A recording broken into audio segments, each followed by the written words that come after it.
അപ്പൊ ഇന്ന് പച്ചക്കറികളും ഒക്കെ കൂട്ടിയിട്ടുള്ള ഒരു ഫുഡാണ് ഉണ്ടാക്കാൻ പോണത്. സാമ്പാർ, അവിയല്, പിന്നെ മത്തങ്ങയും പയറും എരിശ്ശേരി, പിന്നെ അങ്ങനെ പച്ചെണ്ണ കറികൾ എന്നാണ് ഞാൻ മനസ്സിൽ പ്ലാൻ ചെയ്തേക്കണേ. എത്രത്തോളം എല്ലാം കുക്ക് ചെയ്യാൻ പറ്റുന്ന അറിയില്ല. ചേച്ചിയും ചേട്ടനും അഞ്ചിലൊക്കെ തിരിച്ചു പോകാറായല്ലോ. അപ്പൊ നമ്മൾ മിക്കപ്പോഴും ഈ ഇറച്ചി മീൻ ആ ഒരു കാറ്റഗറിയാണ് എപ്പോഴും കുക്ക് ചെയ്യാറുള്ളത്. എന്തെങ്കിലും പച്ചക്കറി വെക്കാറുണ്ട്, എന്നാലും ഇങ്ങനെ മൊത്തത്തിൽ നമ്മൾ പച്ചക്കറി ഐറ്റംസ് കൂടുതലാക്കിയിട്ട് അങ്ങനെ കുക്ക് ചെയ്തിട്ടില്ല. അപ്പം നാടൻ ഭക്ഷണം കഴിക്കാൻ ചേട്ടനും ചേച്ചിക്കൊക്കെ ആഗ്രഹം ഉണ്ടെന്ന് ഞാൻ ഇങ്ങനെ അറിഞ്ഞു. മീൻസ് നമ്മുടെ സംസാരത്തിൽ അങ്ങനെ നമുക്ക് തോന്നി. ഇനി ഒരു ദിവസം കൂടെ ഉള്ളൂ, നാളെ കഴിഞ്ഞ് മറ്റന്നാൾ അവർ തിരിച്ചു പോകും. അപ്പം നമുക്കിനി ഒട്ടും സമയമില്ല. അപ്പം ഞാനിന്ന് പച്ചക്കറിയൊക്കെ മേടിച്ചിട്ട് വന്നിട്ടുണ്ട്. പിന്നെ ചേട്ടന് ചാള വറുത്തത് നല്ല ഇഷ്ടമാണെന്ന് ഇങ്ങനെ അറിയാൻ കഴിഞ്ഞു. നമ്മളിങ്ങനെ ആഗ്രഹങ്ങളും ഇതൊക്കെ നമ്മളിങ്ങനെ ഷെയർ ചെയ്യുമല്ലോ, ഫുഡിനെ കുറിച്ച് എന്തെങ്കിലും ഷെയർ ചെയ്യുമ്പോൾ അങ്ങനെ പറഞ്ഞത്. അപ്പോൾ ചാള കുറേ ദിവസമായിട്ട് നോക്കിയിട്ട് ചാള കിട്ടിയിട്ടുണ്ടായിരുന്നില്ല. ഇന്നപ്പോൾ ചാള കിട്ടി. അപ്പോൾ വിചാരിച്ച ചാള വറുത്തതാണ് ഇഷ്ടം എന്നാ പറഞ്ഞത്. അപ്പോൾ ചാള വറക്കാം, ഇങ്ങനെ കറികൾ ഉണ്ടാക്കാം, എല്ലാം എന്നെക്കൊണ്ട് പെട്ടെന്ന് ഉണ്ടാക്കാൻ പറ്റും എന്നുള്ളൊരു കോൺഫിഡൻസിലാണ് നിൽക്കണേ. നോക്കാം, എന്തായാലും പറ്റുന്ന പോലൊക്കെ കുക്ക് ചെയ്യാം. എന്താ വെള്ളം വേണോ കുടിക്കാനാ? അപ്പൊ സാമ്പാറിനുള്ള പരിപ്പ് ഞാൻ വേവിച്ച് വെച്ചിട്ടുണ്ട്. പിന്നെ പയറ്, വൻപയറുണ്ടല്ലോ, എന്തേടാ വൻപയറ് ഞാൻ നേരത്തെ കുതിർത്തിന്ന് ഇട്ടിട്ടുണ്ടായിരുന്നില്ലേ. അപ്പൊ അത് തന്നെ നല്ല തിളച്ച വെള്ളത്തില് വൻപയർ ജസ്റ്റ് കുറച്ച് നേരം ഇങ്ങനെ വെച്ചേക്കണേ. അപ്പൊ കുറച്ച് നേരം അവിടെ ഇരിക്കട്ടെ, എന്നിട്ട് ഒരുമിച്ച് മത്തങ്ങിക്കിട്ട് അങ്ങനെ റെഡിയാക്കാം. എന്തായാലും നമ്മള് എന്തേടാ അതേ തന്നെ. അപ്പൊ എന്തായാലും മീൻ നന്നാക്കി വരുമ്പോഴേക്കും അത് ഇച്ചിരി ഒരു വീർത്ത് വരും. സ്റ്റീവ് കുറുമ്പ് കാണിക്കില്ല, ഇത് പൊട്ടി പോകട്ടെ. ആരെ പേടി? ഇതാണ് പേടിയുള്ള ആള് ചെയ്യാൻ പോണേ. അത് പൊട്ടി പോകട്ടാ. അങ്ങനെ ചെയ്യില്ല.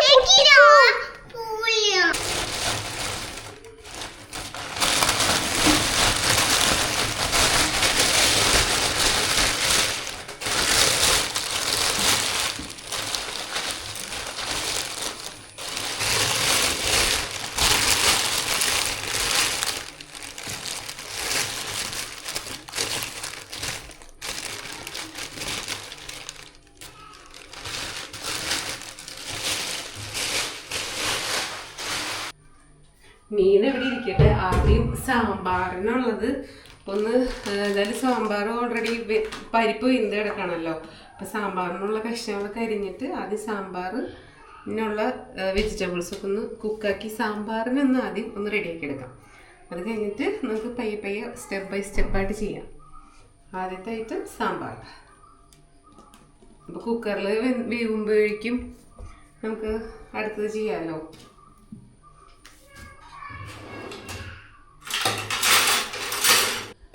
അപ്പം അങ്ങനെ സാമ്പാറിനുള്ള പീസുകൾ ഒക്കെ ഇട്ട് റെഡി ആയിട്ടുണ്ട്. ഇതിലേക്ക് കുറച്ച് ഉപ്പും മഞ്ഞൾപ്പൊടിയും കൂടി ഇട്ടിട്ട് വേവിക്കാൻ പോവാണെങ്കിൽ കുറച്ച് വെള്ളം കൂടി വെച്ചിട്ട്. സിമ്പിളായിട്ടുള്ള സാമ്പാറാണ് കേട്ടോ, ഏറ്റവും സിമ്പിളായിട്ടുള്ള സാമ്പാർ. എൻ്റെ കയ്യിലുള്ള വെജിറ്റബിൾസ് ഒക്കെ വെച്ചിട്ടുള്ള സാമ്പാർ. ഇവിടെ ചേച്ചിയും ചേട്ടനൊന്നും കൂടി ഇല്ല കേട്ടോ, അവര് പോവാറായില്ലോ. അപ്പോൾ അവർക്ക് ഷോപ്പിംഗ് കാര്യങ്ങളൊക്കെ ഉണ്ട്. അപ്പം അതിനുവേണ്ടി പോയേക്കാണ്. ഗ്രേസ് സ്റ്റീവ് ആണെങ്കിൽ അഞ്ജലി ചേച്ചിനെ മാത്രം മതി രണ്ടുപേർക്കും. പോയി കഴിയുമ്പോൾ എന്താവെന്ന് അറിയില്ല. വിഷമമായിരിക്കും ഇപ്രാവശ്യം. കാരണം അഞ്ജലിയുടെ കൂടെ അത്രയും രണ്ടുപേരും അത്രയും കളിച്ചിട്ടുണ്ടെന്ന് തന്നെ പറയാം. അതായത് ഇപ്രാവശ്യം നല്ല വിഷമത്തിനൊരു ചാൻസ് ഉണ്ട്. കഴിഞ്ഞ പ്രാവശ്യം എന്ന് പറഞ്ഞാൽ സ്റ്റീവിനത്ര അറിവായിട്ടുണ്ടായിരുന്നില്ല. ഗ്രേസിന് അറിയാം, പക്ഷെ എന്നാലും ഗ്രേസിന് വിഷമം ഉണ്ടായിരുന്നു. പക്ഷെ ഇപ്രാവശ്യം ഇച്ചിരിയും കൂടി അറിവ് വെച്ചു രണ്ടുപേരും. അപ്പം അതാണ് ഇത്തിരി വിഷമം ഉണ്ടാവാൻ നല്ല രീതിയിൽ ചാൻസ് ഉണ്ട്. കാരണം സ്കൂളിൽ നിന്ന് വന്നു കഴിയുമ്പോൾ നേരെ പോകാനുള്ള അടുത്തേക്ക് സ്കൂളിൽ രാവിലെ എണീച്ച് കഴിഞ്ഞാൽ അപ്പം തന്നെ വേഗം പോവും. ചേട്ടൻ്റെ അടുത്ത് പോയി ചായ കുടിക്കും, പിന്നെ അഞ്ജലി ചേച്ചിനെ എണിപ്പിക്കും, അഞ്ജലി ചേച്ചിയുടെ കളിക്കും. അങ്ങനെ ഫുൾ ടൈം അവിടെ അച്ചിയും ബഹളവും പാട്ടൊക്കെയാണ്. അപ്പം അത് ഒന്ന് പെട്ടെന്നൊന്ന് നിശബ്ദമാകുമ്പോൾ എന്തായാലും വിഷമം ഉണ്ടാവാൻ ചാൻസ് ഉണ്ട്. എന്താണെന്ന് അറിയില്ല, നമുക്ക് കാണാം. അപ്പം എന്തായാലും കുക്കറിലേക്ക് ഞാൻ സാമ്പാറുള്ളത് ഇട്ടിട്ടുണ്ട്. ഒരു വിസിൽ കളഞ്ഞിട്ട് വേഗം വേവിച്ചെടുക്കും. അല്ല വേവിച്ചെടുക്കും, നല്ല തുറന്നെടുക്കും. എന്നിട്ട് സാമ്പാർ പൊടിയാണ് ഇടുന്നത്. ബ്രാഹ്മിൻസിൻ്റെ സാമ്പാർ പൊടി ഉപയോഗിച്ചിട്ടുള്ള സാമ്പാറാണ് ചെയ്യണത്. പിന്നെ നെക്സ്റ്റ് അവിയലിനുള്ളത് അരിഞ്ഞിട്ട് മീൻ നന്നാക്കാം എന്ന് ഞാൻ വിചാരിക്കുന്നു. അല്ലെങ്കിൽ അവിയലുള്ള ആദ്യം അരിയാം. അരിച്ചിലൊക്കെ ആദ്യം കഴിഞ്ഞില്ല, അവിയലല്ല എല്ലാത്തിനുള്ള അരിയലൊക്കെ കഴിഞ്ഞിട്ട് മീനുമ്മയ്ക്ക് തൊടാം. അപ്പോൾ ആ ഒരു ഫുൾ ക്ലീൻ ചെയ്ത് മാറ്റാമല്ലോ. അപ്പം അതായിരിക്കും നല്ലത്.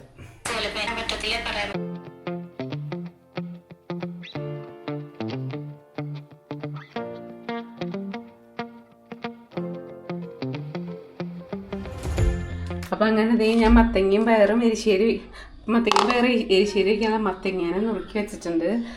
പയറുതി വെന്തിട്ടുണ്ട് കേട്ടോ. അവിയലിനുള്ളതും അരിഞ്ഞിട്ടുണ്ട്. അപ്പം ഇനി സാമ്പാറിനുള്ളത് ഇവിടെ വെന്തിട്ടുണ്ട്. മസാല ഒന്നും ഇട്ടിട്ടില്ല.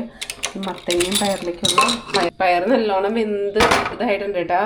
പിന്നെ ഇതും കൂടി ഇട്ടിട്ട് ഒന്ന് അടിച്ച് നല്ലോണം ഒന്ന് ഉടച്ചെടുക്കാം. അപ്പോൾ നമുക്കിനി അടുത്തത് അവിയലിനുള്ളത് റെഡിയാക്കാം കേട്ടോ. അപ്പോൾ വെളിച്ചെണ്ണ വെച്ചിട്ടുണ്ട്. അപ്പോൾ വെജിറ്റബിൾസൊക്കെ ഇനി കുറച്ച് ഉപ്പിട്ടിട്ട് ഞാൻ അടച്ച് വെച്ച് വേവിക്കും.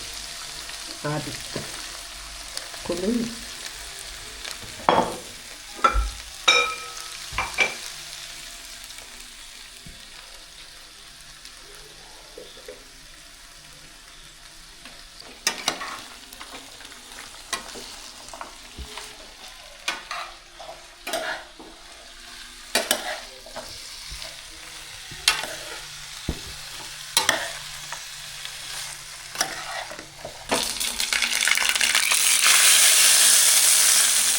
സാമ്പാർ അങ്ങനെ റെഡി ആയിട്ടുണ്ട് കേട്ടോ.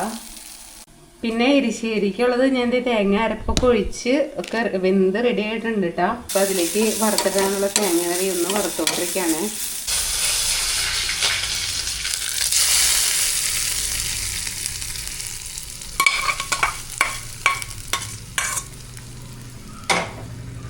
ലിജിയൊക്കെ വന്നു കേട്ടാ സ്റ്റീവൻ. അപ്പം അങ്ങനെ നമ്മുടെ മത്തങ്ങയും പയറും എരിശ്ശേരി റെഡി ആയിട്ടുണ്ട്. ലിജിയൻ്റെ ഒന്ന് 5 ചേച്ചിയോടെ ഞാൻ പറ. അപ്പം അങ്ങനെ മത്തങ്ങയും പയർ എരിശ്ശേരി ഉണ്ടാക്കി കഴിഞ്ഞു. സാമ്പാർ വെച്ച് കഴിഞ്ഞു. അവിയലും റെഡി ആയിട്ടുണ്ട്.